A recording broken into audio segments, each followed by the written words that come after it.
So I want to answer some comments because we got some good ones coming in from our community, and also want to get your guys' feedback as well. So let's start. This is coming in from some of our community saying, "Hi, Chris. I am a very valued as a leader at my current company, but I love ChatGPT and use it all the time and want to join OpenAI. Should I just stay at my current company since it's safe and well-paying job and it's a recession, and wait to jump till the economy gets better, maybe a few years, or should I try to jump to OpenAI now? When people say to not miss out on the AI bandwagon, does using ChatGPT for work for hours each day count, or is it more like I need to work at OpenAI? Thank you." So here's my initial thoughts. If you have an opportunity to go to OpenAI, you should go. That's just my thought. However, your situation is going to depend on you. I don't know what kind of seniority you have at your current company and what kind of relationships you have, this sort of thing. There's a couple things you could mention as well. If you did have some sort of offer connection at OpenAI, you could also just mention it to your work and say, "Hey, I'm thinking about leaving, would you make a counteroffer?" That kind of thing. That's not weird. Some people do that, although it does irritate some bosses. So just want you to be aware of that. However, like I said, it depends what kind of connection you got over there. Now, my personal opinion on the AI thing is that there will be more than one company that will be doing it. So it won't be only OpenAI, just that they seem to be grabbing the headlines at the moment, and they just got a big investment from Microsoft, which obviously means that there's money there, right? And that is a very unusual thing, especially in this, essentially recession that we're in right now, that, someone is actually getting a bunch of money when other companies are cutting back. So I don't think they're going to be having any problems with money. One of the things, though, to be aware, though, if money is a concern for you, OpenAI does have the, essentially they structured themselves to be like a limited profit kind of thing, to where, if you guys remember, we were talking about they will make a profit, but if it goes beyond a certain point, they will donate that to nonprofit slash charity. So that's an interesting thing because, there might be opportunities if you're in AI to maybe theoretically work at Google, theoretically work at Amazon, or, what other companies, and I'm sure Apple will be getting into the game as well. So I don't think OpenAI is the only game in town. However, I do think it is a good game. And then the question is am I missing the boat, by not joining AI, or can I just do AI stuff at work? Yes, you can totally do AI stuff at your work. I don't know what your position is, but that's just my thoughts on these things. And you got to do what's best for you. Oftentimes, when people are kind of talking about stuff, they already kind of got their mind made up. They already sort of, have their sort of gut instinct, but they want to get other people's feedback on as well. So, talk over with your friends and family, and also too, others in our community may have their points of view as well. And so, guys, please chime in what you think. If you had a chance to go with OpenAI, would you leave your job right now and head over there? Or do you think it's a fad and you think it's too risky? That's, I think, the interesting choice. So I also want to go over some other comments of what people generally think about ChatGPT. This is coming in from Hippie, and Hippie saying, "My experience with ChatGPT for coding is that it can give you some boilerplate or solve things that have already been well documented. But when I tried it to code in a lower level language like C with more obscure library, it wouldn't even load a prompt, even for a simple task." And so then I was mentioning too in my reply was, I guess that for legacy app sites wouldn't work so well. And Hippie replied, "Yeah, that's what I think. Legacy jobs will be safe, but there's always a potential of them having a much bigger data set if they could scrape the entire internet. But I see AI much more as upcoming tool than taking over every software job." So this is an interesting perspective on this, to where, we're saying that maybe AI doesn't necessarily replace everyone's job right away. However, maybe going forward, you would start using AI / new language. And this is something that's happened quite a bit with a lot of companies, right? You get with the newer ones, like this is, for example, let's talk about Tesla. They can design, their whole factories and all their whole automation system to be designed for electric vehicles, whereas, legacy companies have a harder time converting over. But I think it's an interesting perspective, and I'd love to hear from people in the community if you agree or disagree that ChatGPT won't necessarily replace everyone's job. However, the argument against would be, no, actually, it's going to definitely replace other people's jobs. So we'll see. Here's another coming in. This is from Dream, talking about ChatGPT, saying, "This is something we do not need, okay? It's just going to obsolete certain jobs and make the upcoming generation stupid. I mean, they already struggle with basic thoughts and comprehension of complex things. Doom and gloom would tell you humanity is effed if you develop this stuff to be better than us. Also, you will never know if people actually retain and anything they learn with stuff like this. The moment something goes down, so does a nuclear power plant, relying on a person to fill an important function without it. Cautionary tale is ahead. So this is an interesting point, and I agree. People still need to learn basic skills. We can't become too dependent on machines or AI. That is a real thing. With that said, I'm sure there are a lot of people who had these sort of complaints with the calculator came out like, oh, kids shouldn't use calculator in high school because they won't do math, etc. But as we all know, my personal opinion is that we should, learn these things as elementary students. And then, calculator is just the reality of the world. Same with computers. It's kind of like saying, hey, you should still write papers by hand and not use word processing, et cetera. And so obviously we all know that we all just basically type up stuff now. However, to be fair, I can barely handwrite anymore. My writing is terrible because I just don't do it. And the question is it even necessary to do it? Now, talking about AI and say nuclear power plants, we're talking about a whole different ballgame than just say handwriting and typing. Because we're talking about replacing, the need for people to think. And I think this is sort of where it is a different thing opposed to just being a tool. We're talking about actually replacing people. And I know that already I saw some demos. I think it was a few years ago where Google was demoing their essentially Alexa or assistant or whatever, Google Chat Assistant, Google Voice Assistant, and it was pretty funny. You could say, hey, Google Assistant, call up my hair salon and make an appointment. And the hair salon, the Google Assistant would actually call the hair salon and have a conversation to set up the time for the appointment because it can understand language. So it is a pretty funny thing, and this is essentially, I think, an interesting discussion. Moreover, here's another comment. This is coming in from Pineapple Soda saying, I'm a programmer who uses Code Pilot every day. My project manager just called me to let me know about a bug, and I fixed it in minutes thanks to my AI buddy. It is straight up legit and more than worth the $10 pay every month. I haven't had a chance to really play a ChatGPT. It can probably do more, but requires more patience, precise prompting. And it was interesting because when I made the video before about that, I was saying that there's essentially programs out there that can help you code faster. You just type a little bit and it fills in the rest. And it seems like, according to Pineapple, that this thing is basically what people are using. And other people in comments wrote that as well, that it has certainly streamlined the work and made their work faster. So this is sort of just giving you sort of filling in the gaps of what people think about this sort of technology, and also relating it to the first question was like, should you leave for OpenAI?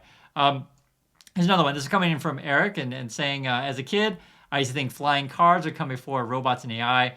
Wonder what the next 20 years has in store for us. So my opinion on this one is that AI and robots will become before the flying cars. One of the things with flying cars is just they're not practical at the moment. We're barely even getting into electronic cars, let alone flying cars, and also too, you're gonna have a lot of issues with government regulations. Now, whether or not governments will regulate AI is an interesting thing, or slash robots. If, like, for example, we start having more and more robots in the home, will we need a new special task force to govern the robots and have robot rules? We certainly make movies about this kind of stuff, but my bet is on AI before flying cars. This is coming in from SentDex, talking about ChatGPT and Copilot, saying GitHub Copilot, and this is the thing that helps you code. GitHub Copilot is very good, but it's meant to help a programmer. The difference between Copilot and ChatGPT is Copilot helps you code. ChatGPT can code for you, right? So it's quite different. Where the Copilot's kind of think like this way is like you're writing an email and kind of fill in stuff. Where ChatGPT can say, hey, write me an application that does X, and it just like spits you out code, which is pretty unreal. And it's funny, as I mentioned before in an earlier article today, where Amazon was telling their employees to be careful and basically don't use ChatGPT because you're putting in our proprietary code into the system to get it fixed, or et cetera, and essentially giving away our secrets to the AI. So don't do that if you work at Amazon. This is more from SentDex, is saying they're having a discussion, and he's saying, the reason why ChatGPT is so powerful is it can overcome issues when it doesn't provide you what you want, or if there's an error, etc. If it's not doing what you wanted or gives an error, you just say back to the ChatGPT, meaning that you can have a discussion with this thing and just keep getting to it to get it to work. I've been using it to both start new applications as well as work on old ones. It's possible you're struggling with the prompt engineering side of things, but I continue to be shocked at how well ChatGPT can code entire applications for me. When it gives you high-level overviews instead of low-level details you wanted, tell it what it did wrong and ask a low-level, etc. The back and forth exactly why it's so powerful. And this is sort of what we've had this discussion before, is like, we can't ignore the technology. We got to teach people how to use it. And then the question becomes, you know, is this thing going to replace people? It's an interesting discussion. And I'm just sharing some thoughts around the community with you guys. Switching over more to talking about jobs, which I think is important as well, because we talk about all kinds of things on this channel. This was a video that I made. A lot of people didn't see it. I suggest you watch it. It's tips on surviving a layoff, and coming in from the community saying, this was a useful info. I never went through a layoff until a few months ago when the way things play off were so strange. I quit. Boss asked me to stay longer, 2 weeks more than 3 weeks notice. I accepted just as a way to be in good terms, but the resentment built, and one of my coworkers brought some drama, which reached out to the boss, and obviously he had to take a side with people working for him. So I was let go before the ending. It was such a shock and let me realize all layers of the don't burn your bridges concept, among other things. I like how you summarize the tips, and the resume matching tip was useful, not only to fit exactly job description, but also to know what skills to practice at current job in order to get the job you want. Also, the unemployment label. It can be so hard because it's so important to keep morale high during these searching days. In very practical tips, thanks, Chris, for good reminders that even one is working or not. And so, I do appreciate your feedback on this thing, and basically, generally, just don't burn your bridges. Even if someone fires you at work and you're really upset, don't say anything that you'll regret, and always remember that they may want you back, right? Which could be a real thing, and just always be friends with everyone if you can. And I know sometimes you don't really like people, but you just don't want to burn your bridges. Here's another one. So they're talking about housing market. This coming from Mac, saying, as a real estate agent, I expect home prices to drop. I hate YouTubers who pump out videos with goopy face and title like 2023 Real Estate Meltdown, watch out. Like Yield Street, I expect Sunbelt areas to experience much larger price drops. You can get great information by checking permits with the cities you're looking at their government sites. Seattle, for example, rarely has permits pulled for single family, not nearly enough for condominiums, but has an outsized amount of new construction for 5/1 apartments, which are your mid-sized apartments over retail. The area has recently invested in light rail, not much, but it's a start. A positive for the area, terrible traffic. Yes, I know, Seattle has awful traffic. But unless zoning and consumer wants change, home prices will likely increase regardless of high interest rates via scarcity and people's strong desire for detached homes. It's a big win for homeowners, a big L, first-time buyers, and the science for standard income folks. This is an interesting one because essentially what we're talking about here is, yes, I do think there'll be a pullback in the market and sort of, we've been talking about this on the channel. However, in some places, there's just going to always be demand and there's just not that much inventory. And so don't expect like everything to crash. Like if you're waiting for, that hot prime real estate on Queen Anne, say in Seattle, Santa Monica in LA, maybe like, Midtown in Manhattan or whatever, it may not crash because there's always someone who wants to buy and then maybe like no one's selling kind of situation. My personal opinion is, the thing we talked about before on the channel, I think there will be opportunities though in real estate to where offices that are no longer used because people all went remote. I think there's going to be some really interesting things that happen with those kind of property because some of these downtown locations are prime real estate. Like for example, say the Twitter building, Elon Musk is not paying the rent. They're firing a lot of people. And that building could be used for something else. So we'll see that. In terms of like new construction, it's interesting how you're saying that if you want to see how a market is doing, is check the permits at the government office. That is a good tip and good advice for people who are interested to kind of knowing how your local market is. So thanks for sharing that, Mac. And then also we had a comment regarding health, which we talk about wellness and stuff like that. Not just financial wellness, but also your physical health wellness. And I think this is a good one. So this is coming in from Zachomac, and he says, "Good video. One thing I'd comment on regarding cereals, sugars, and processed foods. I eat cereal pretty much every day. Usually it's something like Kashi or Special K, something with some fiber content. I mix it with 2 tablespoons of peanut butter. I like peanut butter. Believe me, I really do. A scoop of protein powder and 8-ounce milk." That's interesting. I didn't know people ate cereal with protein powder. It's very interesting. But I guess you can. Cereal can kind of go with anything. You can eat with ice cream too, really. But that's pretty much my daily breakfast. I also maintain a 10 to 12% body fat year round and have consistently good blood work. Okay, good. I only say to point that out because so much of the sugars or processed food themselves that cause the problem. It's the fact that it's much easier to overeat processed and sugary foods compared to whole foods. Interesting, yeah. So definitely not bad advice in general to say minimize processed foods. But if there's a processed food one enjoys, IMO, my opinion, incorporating it into your diet isn't going to do any harm if your big pills of nutrition are covered.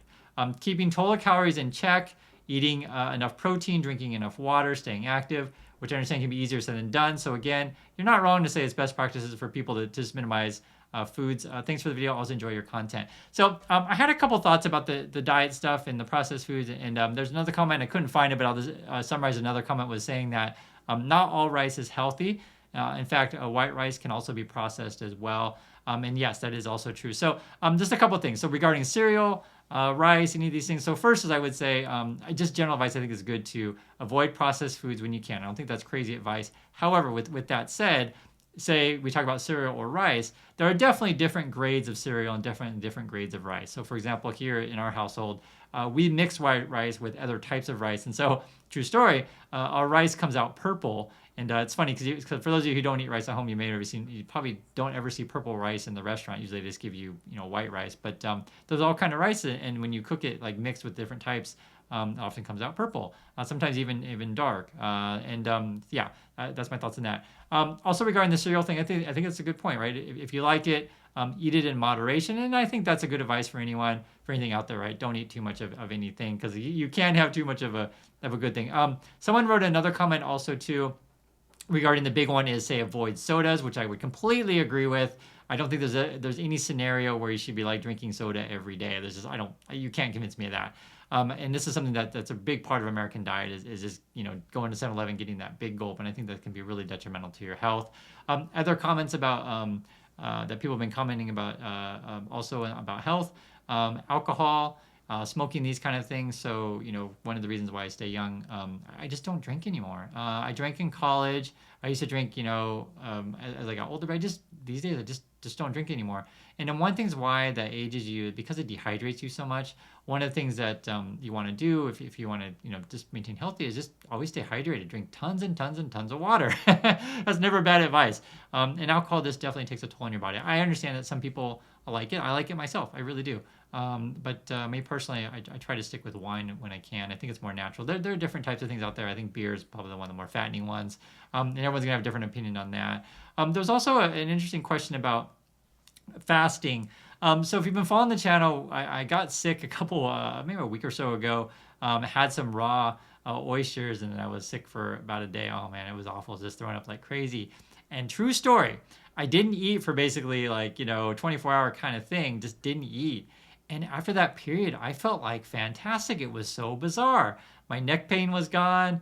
I had a ton of energy, etc. And it was funny. And I started Googling stuff about intermittent fasting and things like this. And I'm not one to necessarily advocate this kind of thing. With that said, I think for adults and people who know what they're doing, it's not crazy once a month because I actually think it might work. I experienced for myself. I don't do this regular thing like that, but I was actually really surprised. I'm like, oh my God, I didn't eat. And how do I feel better? But it doesn't necessarily mean you starve yourself all day, every day. That's why they call it intermittent fasting, where it's sometimes. So yes, I don't think it's crazy to do that kind of thing if you know what you're doing and keep it controlled. I don't think kids or teenagers or young people should do that because I think you need healthy food for your body, and obviously you want to read up on it for yourself. So I just wanted to share some thoughts on that. That was kind of an interesting one, and also true story. When I was young, I just didn't have a lot of money and didn't eat a lot of food, just perfectly frank. And it's funny because I sort of conditioned my body to, I guess, get used to going for periods without eating.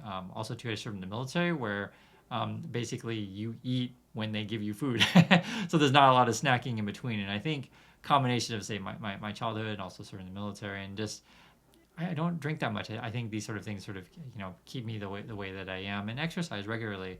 The other thing is too is I always appreciate everyone in the community. I'm still a very, very small channel, so I do appreciate people who stop by and hang out with us every day.